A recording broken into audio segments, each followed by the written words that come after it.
The most dangerous thing for any country is when you have educated people doing menial tasks. The most dangerous thing for any country is when you have PhD holders applying for the positions of constables and various Group D positions. The most dangerous thing for any country is when you have educated people selling pohas and teas. Why? Because it leads to frustration. They did not do an MBA or BTech because they wanted to open a roadside stall. They pursued those degrees with dreams. Perhaps they had big dreams. They perhaps wanted to contribute to a nation's growth story like Kalam, Vikram Sarabhai, or perhaps Homi Bhabha. If Kalam, Vikram Sarabhai, or Homi Bhabha were to become pohawalas after their degrees in physics, India would have been at par with North Korea in terms of technological advancements. Absolutely nothing against these professions, to be very clear. All these professions are contributing immensely to India's growth story.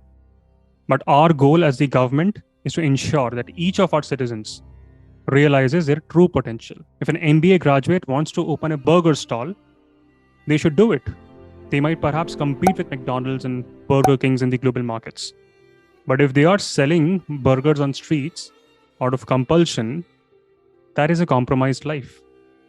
And that's a shame for our country. Because they are not doing out of passion, they are doing it out of compulsion. They're doing it because one of their dreams got crushed. And when your dreams get crushed, you become agitated, you become frustrated. And then you need an outlet to vent out that frustration. Today, some of these people might vent out their frustrations on Reddit, Twitter, while being a useless member of India's economy. But hundreds of years ago, there was no Reddit or Twitter, no YouTube comment section, where frustrated folks could vent out their vile. Hundreds of years ago, these educated, jobless, or underemployed youngsters got attracted to radical politics. It's a travesty when educated, very well-educated people cannot find jobs. It's not a good situation that one of the most admired job in India is a government job. Government should never be the direct employer. That's not what we should aspire for. If British had provided these educated people high-quality jobs, good employment opportunities, it would have been very easy for Britain to continue their rule over India. But that did not happen. So hundreds of years ago, these educated, underemployed Indians became the best propagators and followers of militant nationalism. Why? Because they were paid low salary. They were unemployed, some of them. But more so because they were educated in modern thoughts, in modern politics, in European and world history. And still they were underemployed or unemployed. Politicians will focus a lot on unemployment numbers, but never on underemployment numbers. That's where the frustration lies. So unemployment is when people who are capable of working and are actively seeking to work cannot find the employment. Underemployment is a very funny term. They're employed, but they're not employed to their full capacity. Very hard to measure underemployment. To all the newbies, Arab Spring was a series of anti-government protests, a series of uprisings that spread across much of the Arab world and also parts of Africa in early 2010. It began with Tunisia in December 2019, when a street vendor self-immolated himself, burned himself to death. Why? Because he was harassed by municipal officials. It was his death in Tunisia that incited protests against the poor living conditions, corruption, political repression, and a small incident led to the ousting of the long-term president of Tunisia. Whatever happened in Tunisia then inspired Egyptians. Inspired by the events in Tunisia, Egyptians launched a protest, a campaign against the President Hosni Mubarak. And a month later, Hosni Mubarak resigned. From Egypt, it spread to Libya. From Libya, it spread to Yemen. From Yemen to Syria. So the way international affairs, international relations, the foreign policies affected the lives of Muammar Gaddafi, to Hosni Mubarak, to Ali Abdullah Saleh of Yemen, hundreds of years ago in India, something similar was happening. International affairs influencing the happenings in India. The way Egyptians got inspired by Tunisians, Indians get inspired by the global happenings.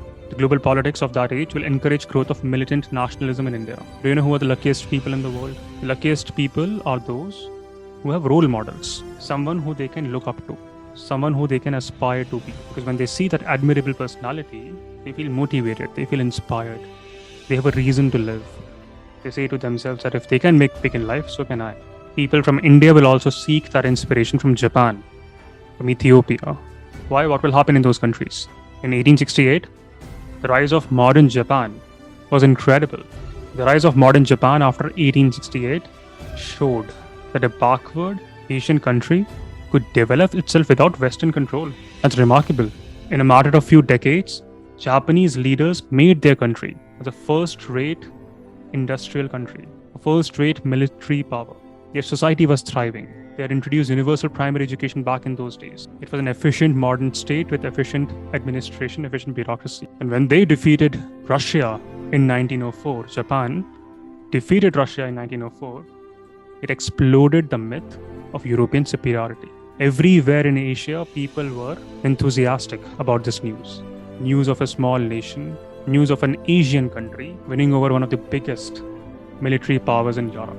In fact, in Karachi, there was a newspaper called Karachi Chronicle. In 1905, it had a news item, and it stated if Japan can drub Russia, India can also drub England with equal ease. So let us drive the British into the sea and let us take our place side by side with Japan among the great powers of the world.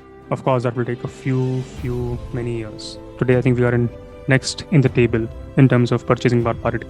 Not just Japan, Ethiopia also defeated the Italian army in 1896. There were revolutionary movements in Ireland, Russia, Egypt, Turkey, China. There were Boer wars in South Africa. All these events convinced the Indians that if we can get united and if we are ready to make sacrifices, we can challenge even the most powerful of despotic governments. And this was beautiful. So internally, moderates have created a critique. Internally, people were realizing the reasons why they were unemployed, why they were underemployed. And externally, you have such incredible role model in the form of Japan, Ethiopia, revolutionaries in Turkey, South Africa. They were succeeding. Why couldn't we succeed?